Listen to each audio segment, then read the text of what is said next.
Yeah. And I want to say this because y'all are great friends of mine, and um, I do want to say this about Chuck.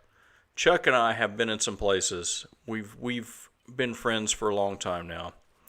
Chuck has never lied to me. Chuck has never led me astray. Chuck has never given me any reason to doubt the authenticity of what he's telling me. Hmm. When he tells me something, I believe it. He has no reason to lie. So the reason I bring that up is because the casino experience encounter was brought into question by some certain individuals, or one individual in particular. And when I'd first heard it, I was like, "What? Are you serious?" But there's two eyewitnesses there, and probably more that we don't know about, that won't talk about it. Hmm. So I just want to say that Chuck is a man of his word. If he says something, then that's the way it is. Yeah. And so that I just wanted to interject that because because he doesn't think that he needs to take up for himself or anything, but to people that would doubt what he has to say, I just want them to know this guy is solid. He's 100%. He's not going to lie to you. Whatever he sees, whatever he experiences, if he tells you, it's the truth. Yeah. Absolutely. Yeah. We back up each other as to what we both saw, and it was there, and I wouldn't have kept talking about, why doesn't security, share the video, if it wasn't true, I wouldn't have kept saying that, because Well, we know, Mary, that because Chuck and we've experienced that they probably will never share that with no. anyone. And yeah. That's No, understandable. Understandable. I But I uh I appreciate that, LJ.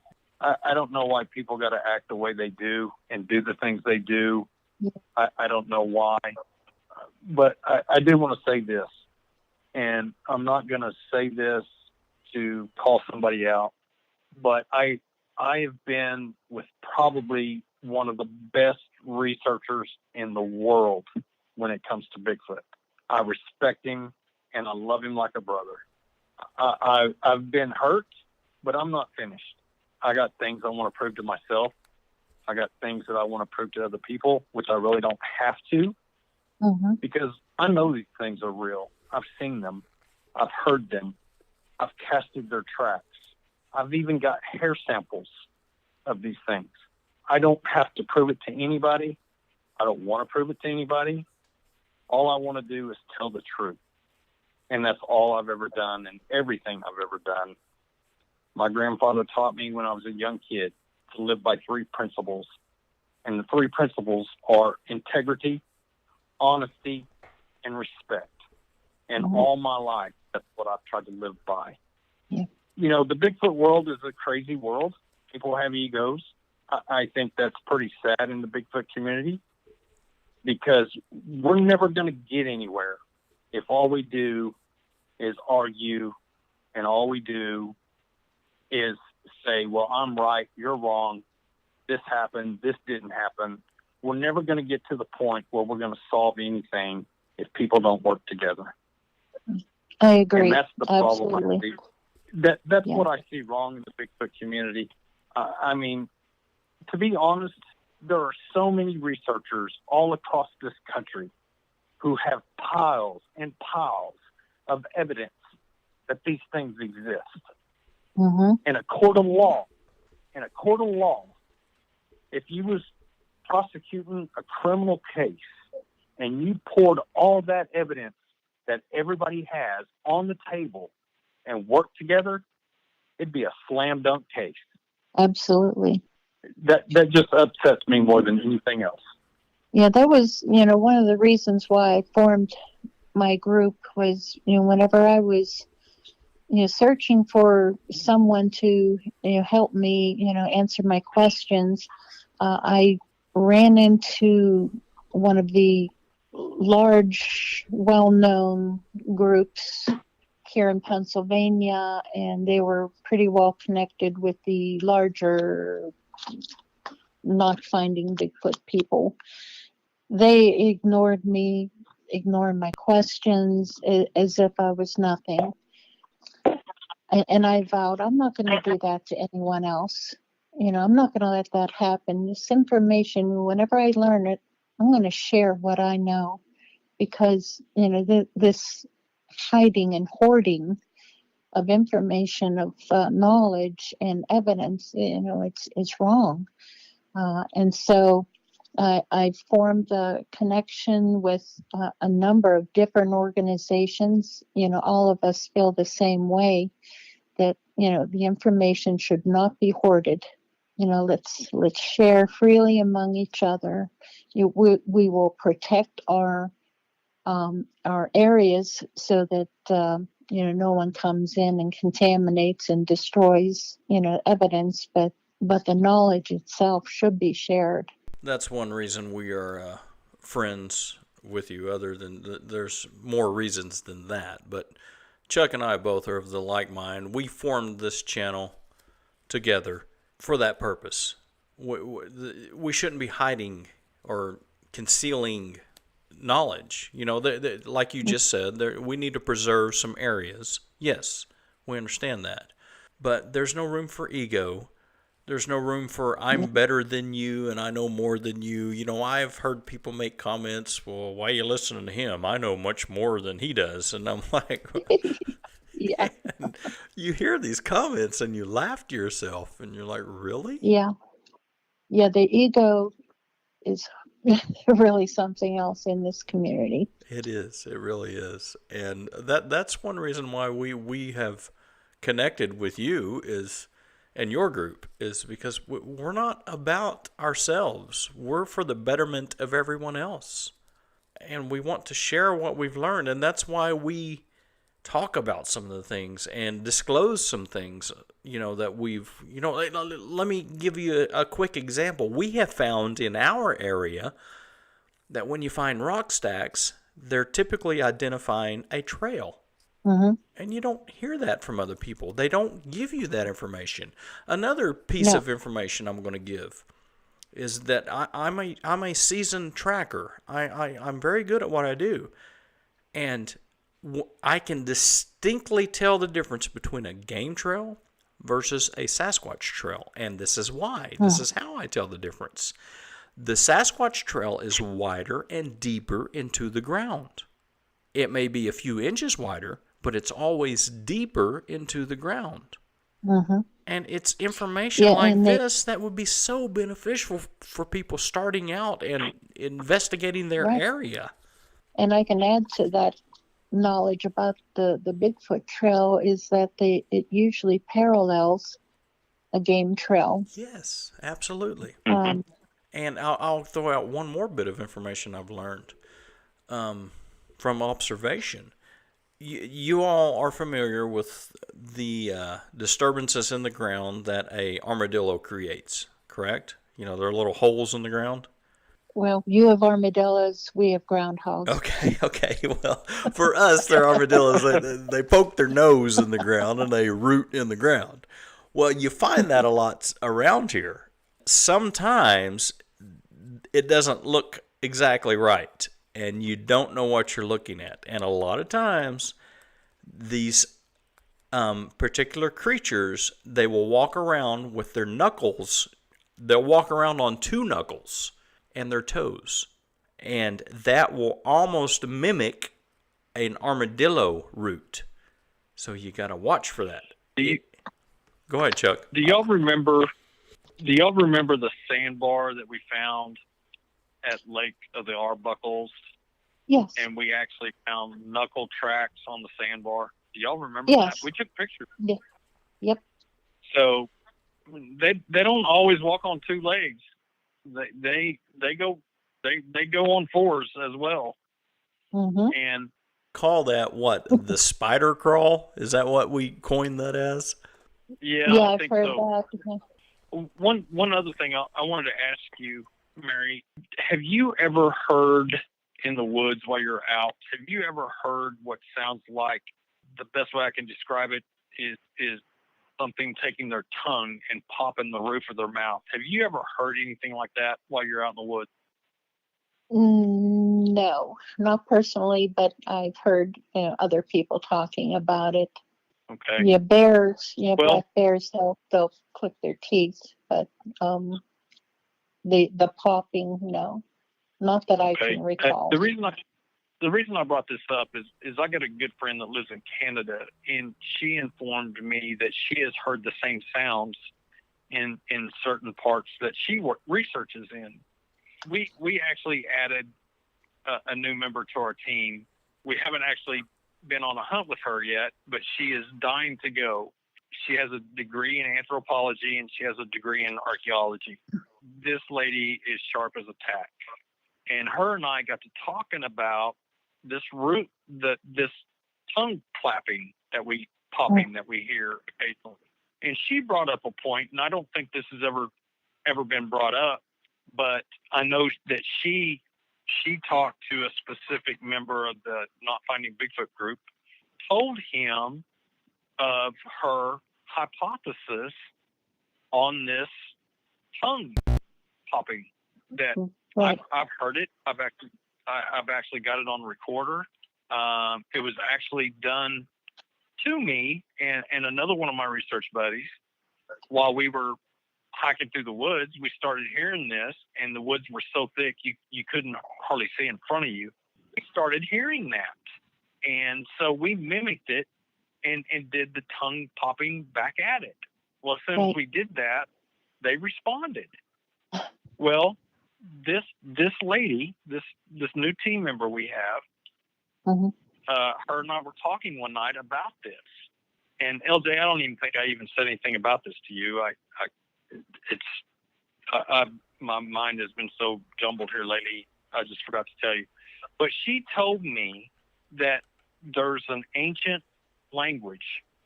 Yes. And it's called the Sand Bushman of the Callahan. That's the Kalahari, yeah. It is what it's called. And she says that the way they communicated with one another was by popping their tongues on the roof of their mouth, and there was pauses in between. Sometimes it was a little faster, but it was a type of communication that these Bushmen used. And when she told me that, I thought, holy cow, we're missing out on something. Nope. When she told the person that she talked to what she had discovered, they dismissed her. And we talked about egos and people having those type of attitudes when it comes to Bigfoot. He just brushed her off. Didn't even consider it. And I'm thinking to myself, why would somebody dismiss that when there's a possibility that there might be a connection there? And because he's not interested in knowing, I think. That kind of stuff just irritates me to no end. Yeah. Because here we are as researchers and investigators. We go out, we look for specific things, we find specific things, and every time we do, we throw it out there on the table. Right. Something else. Go ahead. No, I was just going to say. The more researchers who throw this out on the table about what they find and what they learn and the possibilities of learning more, the more that gets thrown out there on the table, the more and more proof that we're going to be able to give to people that these things are real. Exactly. And they're a lot more ancient and possibly have a language. In fact, we know they have a language. It's just deciphering it. But then the stick structures, the tree structures, that's part of the language also. It's all communication. But I've been studying the stick structures that are placed on the ground and the shapes of them.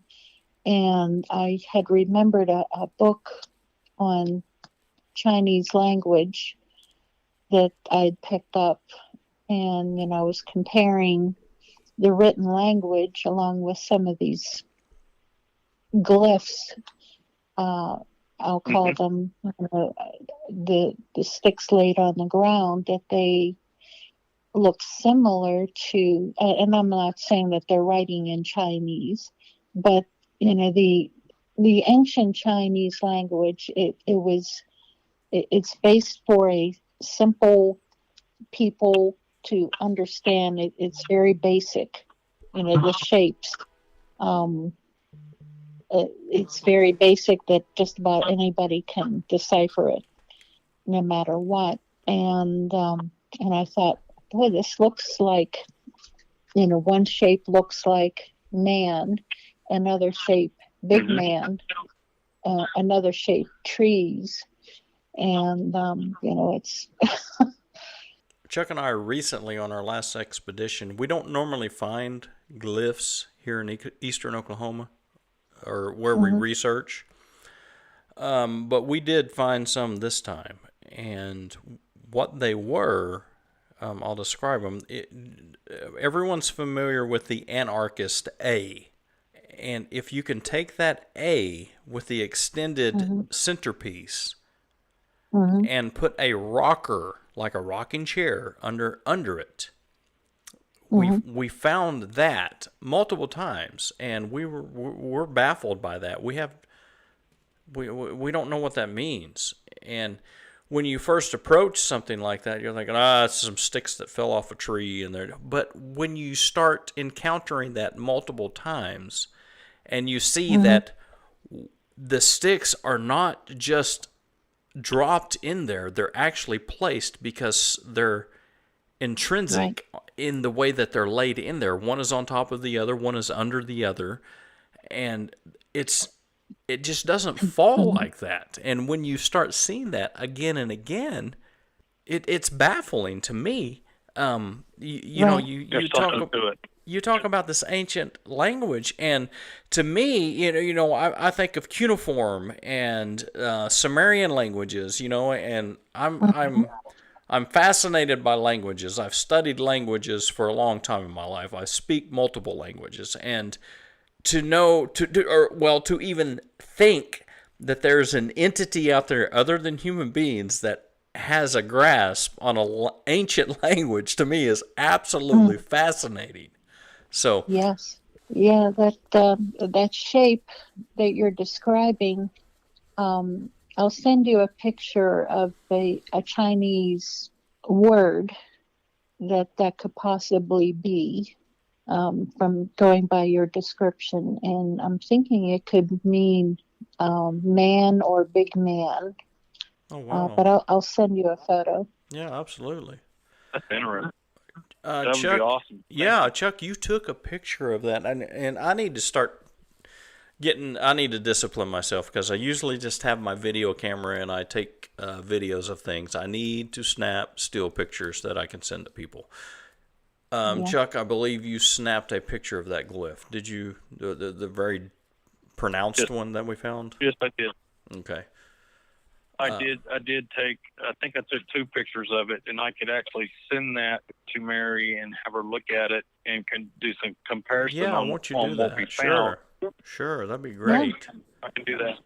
Well, Mary, I can do that. I've got a few questions here I want to ask you real quick, if you don't mind. First of all, Chuck and I, we have sat around the campfire many nights, and we've discussed this topic, and how when you answer this question, then I'll give you our conclusion of it. But the question is, have you ever felt threatened by any of your encounters? No, I may be stupid, but no, I wouldn't. I don't think so. Everything that I've read, including hearing those growls, close to the truck, while I was sitting in there, I didn't take them as being threatening. Just more of a, you're intruders, get out of here. Getting rocks thrown at me. Just warning, just move along. I've never really felt threatened, and I'm not saying that they can't be. It's just the particular ones that I've run into at that moment in time were not threatening. They were going about their own business, doing their own thing, on the most part, juveniles. In fact, I have been bluff charged by one, but it was more a matter of we were interrupting a hunt. They just wanted us gone. No, that's But, and like I uh, had previously said, Chuck and I both would answer that question exactly the way you have.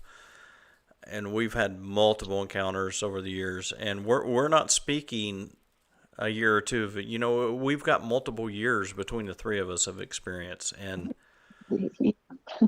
we've never been physically threatened because we've never physically tried to threaten any of the beings we've been around. And correct. And I think that comes from a matter of respect on our part, for them, for their territory, because that's the way that I approach it. I'm going into their territory, and if I'm not wanted, let me know. I'll move along. I'll go away. yeah, absolutely. And we're the three of us are of a kindred mind when it comes to that because we go into these areas with utmost respect, and we're not. I'm a hunter, yes, but I hunt. First of all, I hunt for knowledge. Secondly, if my family is in need of food, I will hunt for food, but I don't take pleasure in killing things. And I certainly don't want to kill one of these things because to me they No. are. I don't know their origins. I don't know where they came from. I have my hypothesis, but I have no way of Right. proving them. And I'm not going to try to hunt one of these things down and shoot it just to prove to the world they exist. I could care less what the world thinks, to be honest. Yeah. Right. So that's my way of thinking on that, and it's our way of thinking. I believe I can say that where we are completely against killing one of these things Yes. just to prove to the world they exist. Absolutely. Yeah. I'm a no kill. In fact, I have over 7,000 members in my group. It's a Facebook group, and there's a lot of skeptics in there and non-believers, and I welcome the skeptics. I tell them, please, you're welcome to question. Please question. That keeps us, on the straight and narrow, for one thing. Because we all have to maintain, a bit of skepticism in what we do. Always question. Yeah, but then, there's a lot of people, that'll come in the group and they will demand proof. They will say, well, you're saying all this stuff, where's the proof? Where's photos? Where's the body? Where's your photos? And I think and I, I tell I them think I straight out, responded. I think I yeah, responded to one of your members who was wanting proof. yeah, yeah. I tell them straight out. I said, I'm not here to prove a thing. I don't have to prove anything. My job here is to teach you if you want to learn, and to help you. Um, I don't have a doggone thing to prove to anybody, and I'm not going to Right. attempt, because anything that I would say or do or show would not convince anyone. So I really don't care about proving anything. I worked with a guy one time, and he said, "I want to see some pictures of this Sasquatch, this Bigfoot that you're hunting and all that." I showed him footprints and some other things that I had. And he was like, "Well, how do I know it wasn't a big human out there?" It's like, really, dude? Like, they're gonna follow me out in these areas, and that's absurd. First of all, but Yeah. then I would show him pictures of faces and these things looking out behind trees and stuff, and and Hmm. in his mind, he's wanting this in a photo studio, posing with his kids or something, Right. photograph. And I'm like, dude, you're not going to Right. get those.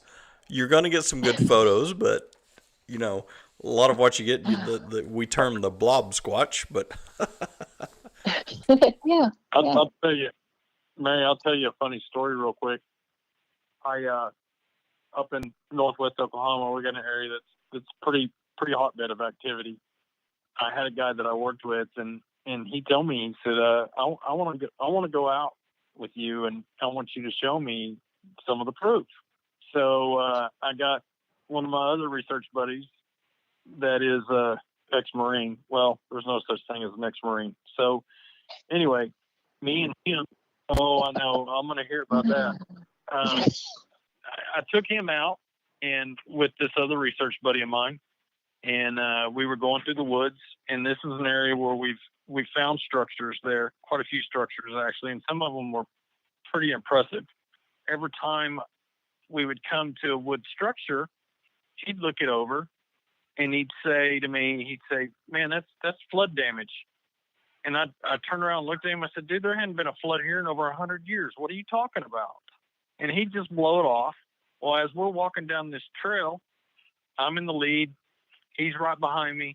And then my research partner is behind him. And we're walking down these trails.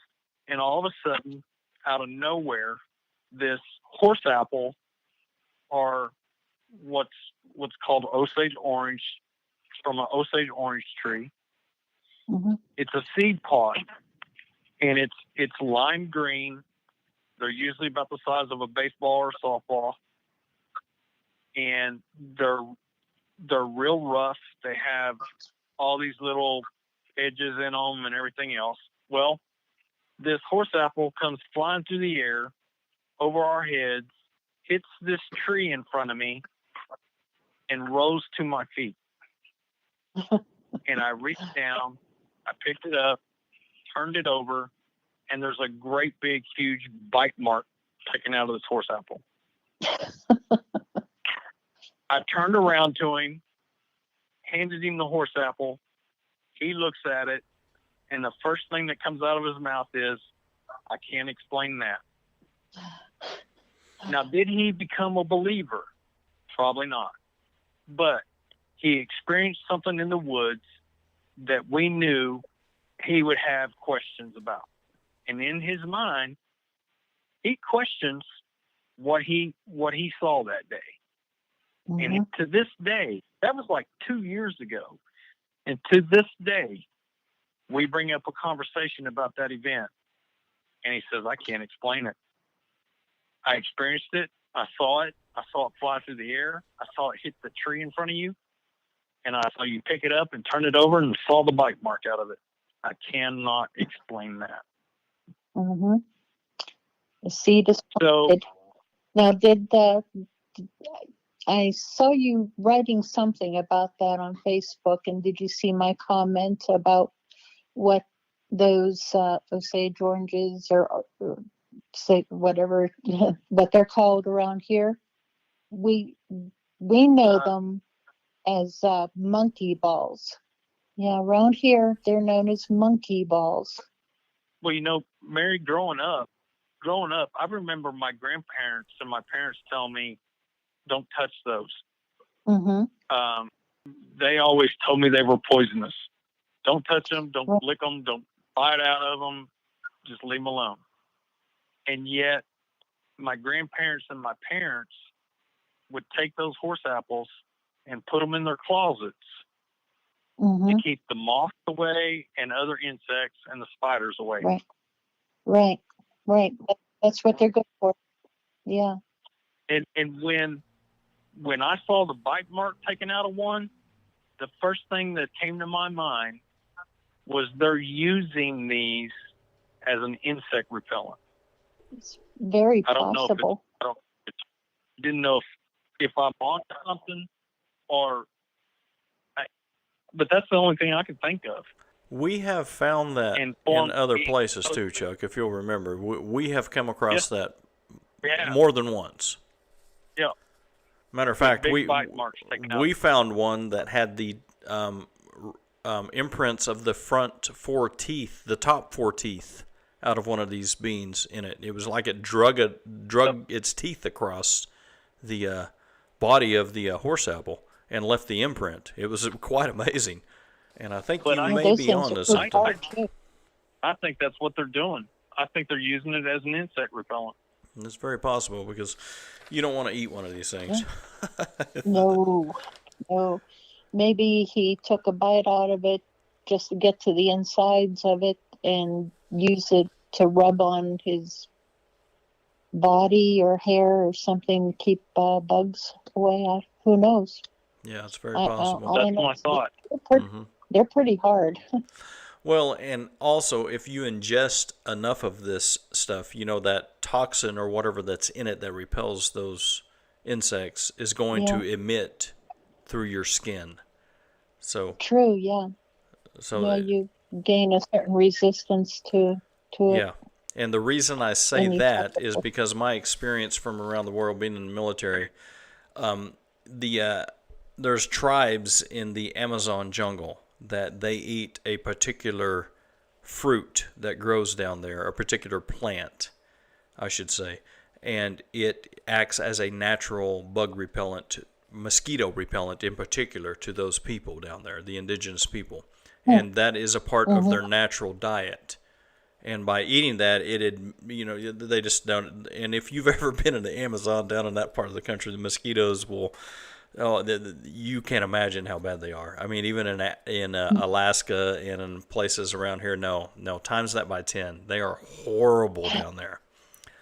But these people ingest this stuff in their diet, and they're not bothered by them. So that got me thinking that, hey, maybe they're doing the same thing.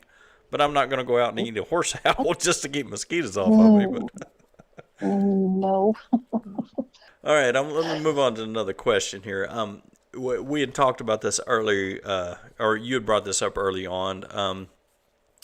What are your thoughts or your interpretation on these beings following people home? Now, let me clarify that question a little more.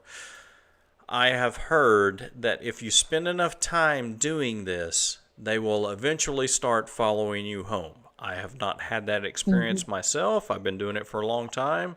That doesn't hold true with me, but what are your thoughts on that? Well, it's happened to me, and it was not pleasant.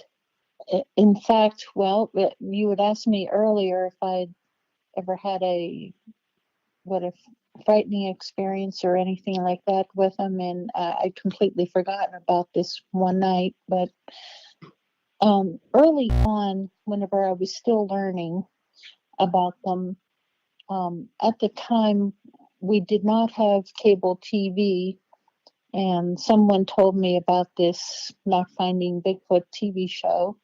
Whenever we did get satellite TV, I put that show on and started watching it, and I thought, oh, that's cool. They bang sticks against trees, and they hoop and they holler and do these howls. Said, oh, I'll try that. So I went up on the hill behind my home. There was a road that went back up over into their territory where they came from. I went up there and leaned out the window and did a couple hoops. Didn't hear anything. I said, oh, okay, well, whatever. And I drove home. Later that night, around 2:00 in the morning, something came around, multiple somethings came around the house, started beating on the walls. And then a smaller something jumped up on the roof. We lived in it was a low ranch home. It was a low roof, so just about anything that was able to leap would be able to get up on there. But I could hear it running back and forth across the roof. It had, of course, have been a smaller one. Otherwise, it would have crashed through. But it woke me up. And my husband is a very deep sleeper, and I have a heck of a time waking him up, and he would not wake up. and I'm scared to death. These things are beating the walls all over the house. And finally, I got him woken up, and by then, this lasted for about 20 minutes. And whenever I got him woken up, it had stopped. So I said, "Go out, check the doors, make sure everything's locked up and everything." And I don't think he even remembers it because he was half asleep doing it. But yeah, that was really the only night, the only time that I was ever frightened by them. But apparently, by my going up there into their area and doing these hoops, I crossed the line somehow, some way, and they came down and did that. And that was the only time that that happened to that degree. But yeah, that was not pleasant. What's the local tribes, Indian tribes around that you grew up around? Uh, the Seneca Nation. There's a reservation north of here. Okay. Now, from being down here in Oklahoma that we're, well, just from the history of Oklahoma, just how much immersed in Indian culture we are. Because let's Right. face it, most native Oklahomans are Indian. Yes. I'm Cherokee. Chuck, I know you're Indian, and we call it Indian. We're not concerned about politically correct. We grew up with Indian, and we're going to stick with it. If that offends people, I'm Mm-hmm. sorry. Just move on. We're not doing it to offend anyone. That's who we Right. are. So, but anyway, just like Chuck, myself, we've grown up with these Indian lore. We know a lot of the history Mm-hmm. because these are our people. We are not Right. just Oklahomans, we are Indians as well. Whether we're full blood Right. or not, we are still immersed in the tribe, in the history. So, with that being said, do you actually have any views or understanding or knowledge of the local tribe's views on what we would call here in Oklahoma Sasquatch? They are. Yeah, the local tribes know them as Janasqua or the Stone Man. Yeah, the Seneca Nation is part of the Iroquois nation, and yeah, my dad raised me to um, respect our heritage because I'm also part Native, part Indian. Unfortunately, I don't know which tribe because I haven't been able to trace it. But it's he taught me how to walk in the woods. He taught me, how to be quiet whenever I'm in the woods. He taught me how to whistle. He taught me, a lot of things. In fact, we are connected to the Comanche Nation through Quanah Parker. My Oh, maiden wow. name is my maiden name is Parker. Yeah, his mother is possibly a distant relative, um, of our family that I had traced, whenever they moved out west, that they were part of the family. Well, and the reason I bring that up, Mary, is because here in Oklahoma, we've got multiple tribes. I'm from the biggest tribe in the United States. I'm Cherokee. Mm-hmm.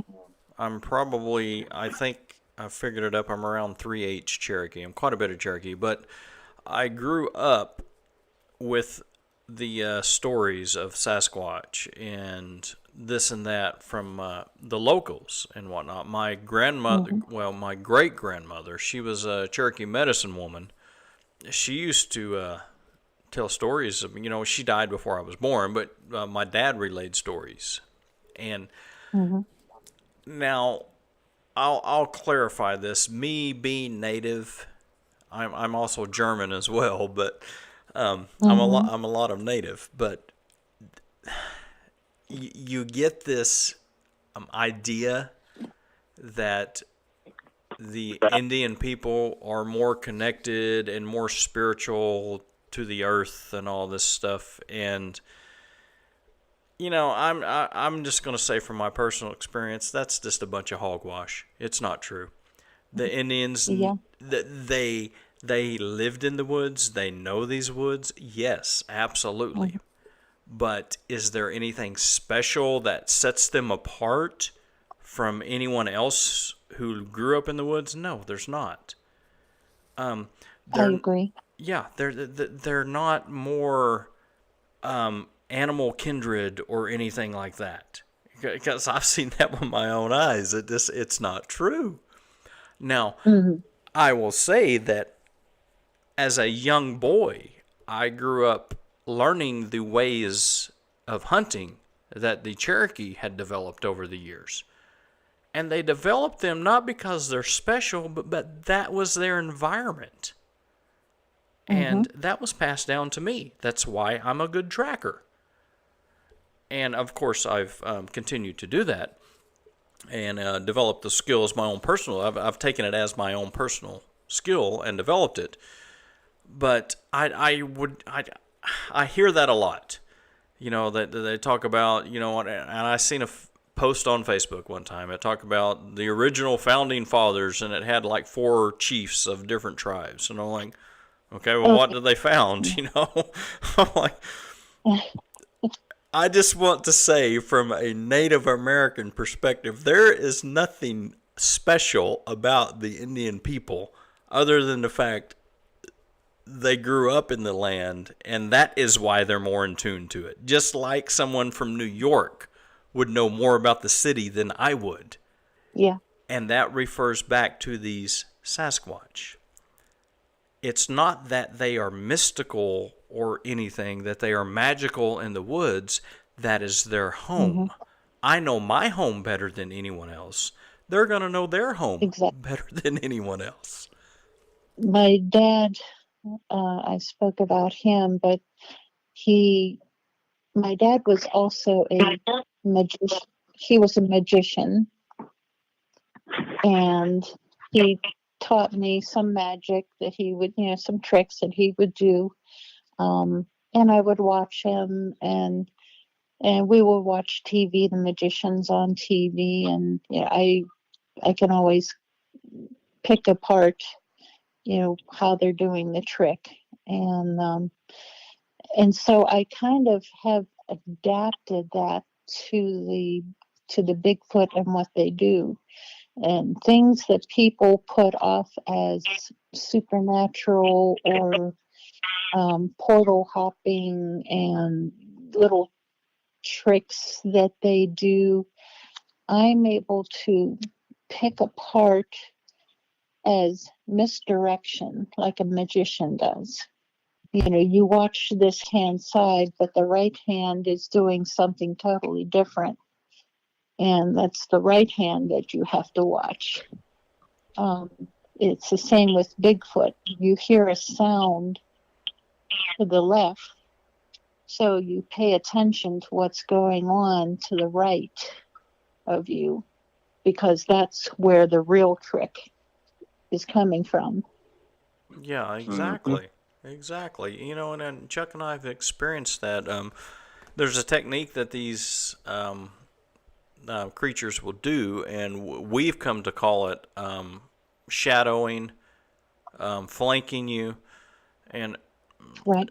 Chuck and I have been right in the middle of it before, and we've foiled their attempts to flank us before, and which produced some really dramatic results that we may talk about some other time. Yeah, we actually flanked them. Yeah, we did. Yeah, we did. I'm telling you, Mary, they were confused. They didn't know what to do or where to go. And the thing about it, Mary, we spoiled their fun. Yeah, we didn't intend to do it. It just kind of happened that way. And once we realized what was going on, we took full advantage of it, and we had a good time with it. But it was an amazing experience we had. Well, Chuck, I want to ask you this question. We had talked about earlier on.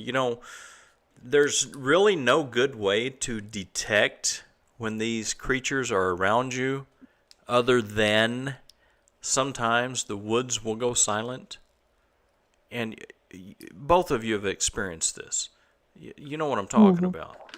So Absolutely. I want to bring this question to you, Chuck, and then to Mary after your response, Chuck, is how many times or what's the most memorable time that you can think of that well particular to this incident when you and I have been out, Chuck, in some of the areas we've been in, and the woods have been completely silent.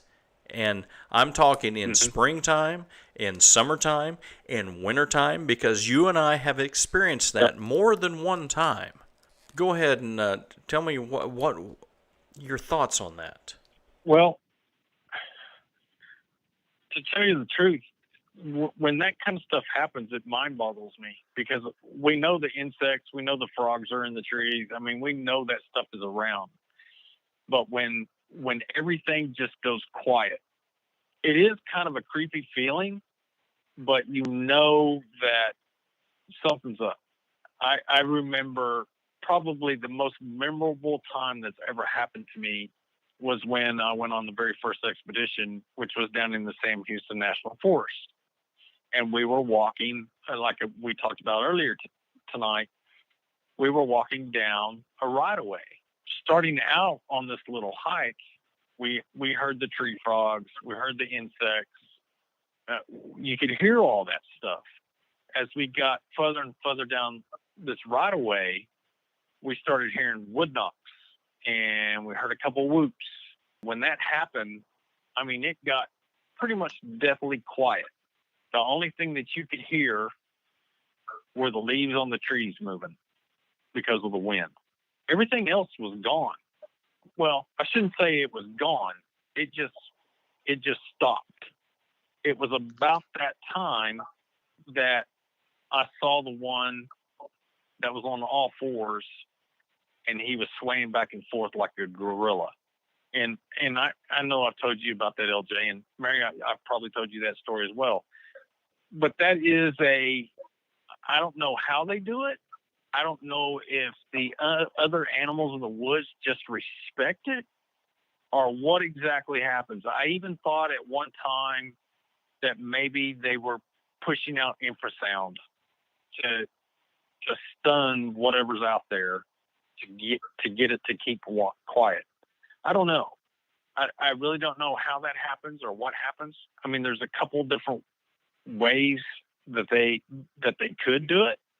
I think whether it be infrasound or whether it's just the animals in the woods just respect them enough to just shut up, let them do their thing. I don't know, but I have experienced that before quite a few times. And LJ, I mean, you and I have heard that several times as well. It's funny when you're in that situation and all of a sudden you'll hear a 600 or 700 pound owl hooting in the tree line, and you know it's not a 700 or 800 pound owl, but everything else in the woods that's there is deathly quiet. Yeah, no, Um, it is unsettling almost when you hear that because the normal sounds that you're used to hearing, they just stop, and yep. you have no explanation for that. Mary, what are your thoughts on that? How much of that have you experienced? Oh, quite a bit. Whenever I lived at the other place, and that one would come around the house all the time. Sometimes, I would get pre-warning from my dog and her reaction, and other times, um, I would hear the frogs up in the pond, and then I knew, okay, well, he's back. And yeah, that happened just about all the time. And then here at my new place, I've seen one here, and I found their footprints around the foundation while we were building our home. And yeah, I've I've heard the frogs, the tree frogs, go quiet along the creek, behind the house, you all up and down the valley. You could hear them go quiet further down. You could just about tell the movement, of something moving up the little valley that the creek runs through, by the sound of the frogs. They would go quiet, and then further up go quiet, and then the ones below would start up. Yeah, I've heard the owls, the giant owls, and then the dogs barking from different directions, starting way down in the valley, and you can just trace them, coming up. All right, Mary, I've got one more question for you, and I'm going to ask you this from a personal experience I had one time. Have you ever heard what sounds like a 400-pound woodpecker out in the woods? Fortunately, no. I've heard the woodpeckers, quite a few of them, but a huge one, no. I've heard one imitating an owl, but the call was backwards, and then he must have jumped out of a tree or something, because right up on the hill above the house, I saw something fall or jump out of a tree and run away. I don't know what happened, but I guess he got caught napping. Yeah, and the reason I ask you that, I've asked other guests we've had on. I was out one time and I heard this succession of wood knocking, is the only way I can describe it, that a woodpecker would do. But the decibels that this thing was emitting would have had to have been a massive woodpecker. It was just amazing. I'm the only person I have ever heard or talked to that has had that same encounter was Kumbo Baker, and he coined it as a 400-pound woodpecker. And it's crazy. I've heard that with my own ears, and it's baffling. You're like, what in the heck could make something that loud? And it was phenomenal. So yeah, there was one that would, the one come around my other house. One night he came out, must have been mating season, because he came out and he was whooping in reply to a female call, and then he took off down the valley. Like, not even 5 minutes later, maybe 2 minutes right after he took off, this black car comes pulling into my neighbor's driveway, and this is after midnight, at night. They go pounding on her door. She, of course, didn't answer the door. And then they took off and went in the same direction that the Bigfoot went running. So I'm thinking they had him tagged. You think it was fed? Yeah, I think so. yeah, that's an aspect of this we need to explore one of these days, because we know it exists. We know it's real. I got to tell about that. Yeah.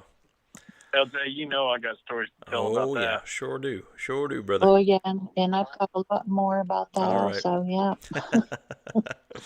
Well, we're going to have you back on just to talk about that, so, because we know that goes on. Well, guys, we're going to go ahead and wrap this show up here. Mary, we've really enjoyed you coming on.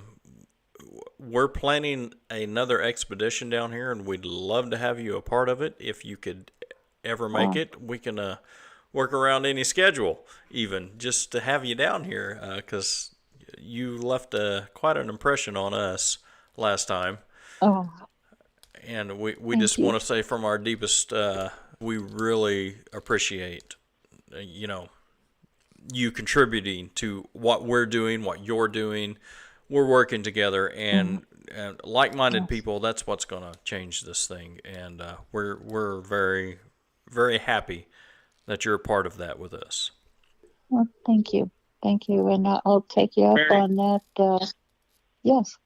Mary, the one thing I want to say is the best part of our trip on that expedition was the night that you made seafood chowder. And I tell you what, that was the bomb. And I am going to plead with you that the next time you come down here to go on a trip with us, you have to make that again, and we'll buy the supplies if we have to. So, Well, not only Absolutely. that, Mary, we even would. the raccoon flight. I'm sorry. Go ahead, Chuck. Yeah, you're right. You're right. But no, and we're not just limited. We want to get up there around your part of the world too. So anything you're planning big coming up, let us know. We'll be more than happy to try to make it up there because we love you guys, Please come. and we'd love to get up there in Pennsylvania and Yeah, Ohio and I that surrounding plan. area. Yeah, I plan outings. That's for at least once a month, and the month of June is just about jam packed. I don't have a free weekend at all in June. it's it's all scheduled. Um, but yeah, please come. And for me to go back down there all in a heartbeat, but not in the heat of the summer. Yeah, no, our heat down there is quite terrible. How So. long? Just out of curiosity, Mary, how long a trip is that from there to here, or vice versa? Well, if we wouldn't have had to stop for food or potty or anything, it would have only been 18 hours. But Okay. it took us 21 hours to drive down there. Yeah, that's not too bad. I've been up to northeastern No, Ohio, and it yeah, took around close to that. But yeah, yeah, well, yeah, Mary, do you have any? please come up. Yeah, no, we'd love to come up and just experience that part of the world as well because we know you guys have probably as much um, encounters and everything up there as we do down here, and Mm-hmm. it's just a different part of the world, and we're all about exploring all of our United States. We'd love to get out to Yeah. Yeah. Washington, to California one of these days, but we'll see how things go. Down in Florida, even up in Maine, even wherever we can Yeah. get, we'd love to go. So Yeah. As soon as the border opens, I'd love to cross over into Ontario again. I love it. I've got friends up there, some fellow Sasquatchers, a group that I'm good friends with. yeah, that'd be great. Get up into And Canada and Alaska. I've been yeah, in Alaska before, and I wasn't into Sasquatching back then, but man, to know now if I knew then what I know now, yeah, I'd been all over that place. But oh goodness, yeah. well, any final thoughts or anything you want to add to this, Mary? Other than always be aware, no matter where you are. Always be aware. Yeah, no, that's great. That's good advice. Chuck, any final thoughts? Any words you want to say of encouragement or anything? Well, first of all, I think I want to say thank you for all the listeners, and I appreciate you listening to our show. And Mary, it's always an honor and a pleasure. You and Debbie both have a very special place in our hearts. Our trip that we took together, the expedition, that was probably one of my most favorite trips I've taken, other than the trip that took down the southeast Oklahoma together. But it's always an honor to talk to you and a pleasure to talk to you. And we Facebook each other a lot, and that really means a lot to me. And I really appreciate you and what you do, Mary. And like I said, you guys have a special place in my heart, and I'm just happy to get you on the show. So, Well, with that being Oh, said, thank you. Mary, let me give you an opportunity to tell people out there how they can get a hold of you, your website, any YouTube, any activity you've got going on right now on the internet that people would want to get a hold of you. Go ahead and give that out right now if you don't mind. All right, absolutely. In order to contact me, on the most part, you have to belong to Facebook because that's my primary contact through the group, and that's Pennsylvania Bigfoot Project. And it's a group, just join, come in. Everyone's welcome as long as you're respectful and don't harass anyone. Any questions are welcome. We answer as best as we can, and we plan monthly campouts for that everyone is welcome to. In fact, we've got a pretty good one planned for a bunch, like I said, planned for June, and one in particular to one of my favorite areas in the Allegheny National Forest. Yep, if you guys can make it in June, mid-June, please come up. I think it'd probably be a lot cooler there in June than it will be down here. Absolutely. LJ, we need to think about that. Well, I want to go ahead and close this down. Chuck, you got any last comments you want to add? I think I've talked enough tonight, LJ. All right. Well, guys out there, if you've liked what you heard, don't forget to subscribe to this channel and like this video, and we'll be pumping out more as we go along. And we really want to thank Mary for coming on, and we'll have her back on one of these days, and we can explore some more topics. And one other thing, if you guys have any questions or anything out there that's listening, you're wanting to get into this, you don't know where to start or anything like that, hey, just send us an email. We'll be more than happy to help you guys out. So we've enjoyed you guys. We've enjoyed this time, and thank y'all for listening. Thanks for listening to the show. If you've experienced a cryptid animal in any way and want to tell your story, email us at cryptidsafari@gmail.com. You're welcome to come on to the show or just simply talk to someone who will listen. We're here for you. Remember to be kind to one another, seek the truth in love, and He will make you free. Until next time.